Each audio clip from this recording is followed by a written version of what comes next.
بسم اللہ الرحمن الرحیم۔ روزے کی حالت میں انجیکشن لگانے سے یا ڈرپ لگوانے سے روزہ نہیں ٹوٹتا۔ اصل میں روزہ ٹوٹتا ہے ان چیزوں کو بدن میں پہنچانے سے جو قدرتی راستوں سے بدن میں پہنچتی ہیں، یعنی جو مخصوص راستے ہیں جہاں جس کا مقصد ہی بدن تک کسی چیز کو پہنچانا ہے۔ اگر ان راستوں سے کوئی چیز بدن میں پہنچے گی، مثلا حلق سے اتر کر بدن میں پہنچے گی، تو اس سے روزہ ٹوٹ جائے گا۔ چاہے معتاد طریقے سے کوئی آدمی عام عادت کے مطابق کھانا کھاتا ہے یا پانی پیتا ہے، اس سے روزہ ٹوٹ جاتا ہے۔ یا کوئی چیز براہ راست معدے تک پہنچا دی جاتی ہے عام راستے سے، مثلا ناک میں خوراک کی نلکی لگائی اور پھر وہ غذا اس کی معدے تک پہنچتی ہے، اس سے بھی روزہ ٹوٹ جاتا ہے۔ لیکن جو چیز عام راستے سے انسان کے معدے تک نہیں پہنچتی، اگر انسان کے مسامات کے ذریعے، رگوں کے ذریعے کوئی چیز انسان کے بدن تک پہنچائی جاتی ہے، تو اس سے روزہ نہیں ٹوٹتا۔ یہ قدیم فقہاء اکرام نے یہ مسئلہ ذکر کیا ہے، اور اس کی وجہ یہ ہے کہ انسان جب غسل کرتا ہے تو مسامات کے ذریعے انسان کے بدن تک پانی پہنچ جاتا ہے، ٹھنڈک بھی محسوس ہوتی ہے، بعض اوقات پیاس کی شدت بھی ختم ہو جاتی ہے۔ تو یہ پانی تو اندر پہنچتا ہے، لیکن معتاد راستے سے نہیں پہنچتا، مسامات کے ذریعے پہنچتا ہے۔ اسی طرح انسان کو اگر کوئی چیز ڈس لے، جس طرح سانپ ڈستا ہے یا کتا کاٹ لے یا کوئی اور زہریلے جانور کاٹ لیتے ہیں، تو ان کے اثرات بھی انسان کے بدن تک پہنچتے ہیں۔ بعض اوقات انسان کے دماغ تک پہنچ جاتے ہیں، انسان پاگل ہو جاتا ہے۔ اسی طریقے سے انسان کا بدن سوج جاتا ہے، پھول جاتا ہے۔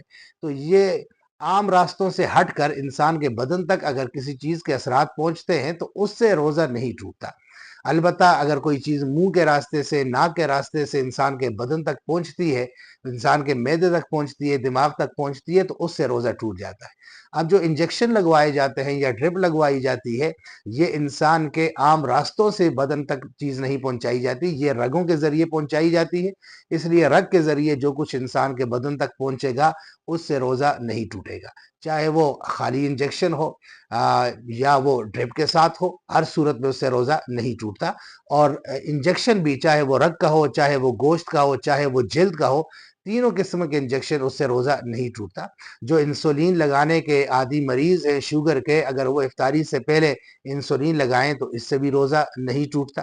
اسی طریقے سے اگر کوئی آدمی کسی کو خون دیتا ہے یا کسی کا خون لیتا ہے، تو خون دینے سے اور خون لینے سے بھی روزہ نہیں ٹوٹے گا، کیونکہ یہ پروسیس بھی جو ہے یہ رگوں کے ذریعے کیا جاتا ہے۔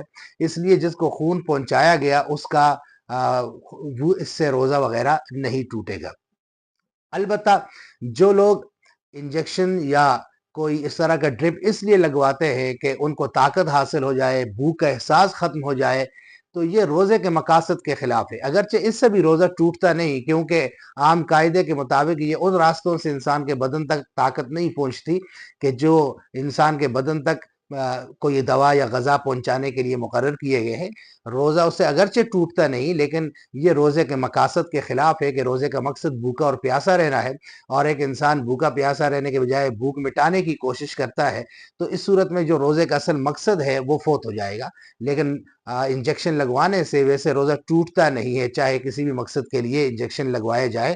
تو اس لیے اگر کہیں علاج کے لیے کسی ڈرپ کی ضرورت ہو، کوئی ڈرپ خون دینے کی ضرورت ہو یا خون لینے کی ضرورت ہو، یا کوئی کسی انجیکشن کی ضرورت ہو، تو اس میں کسی قسم کی کوئی حرج نہیں ہے، اور اس سے روزے پہ کوئی فرق نہیں پڑتا۔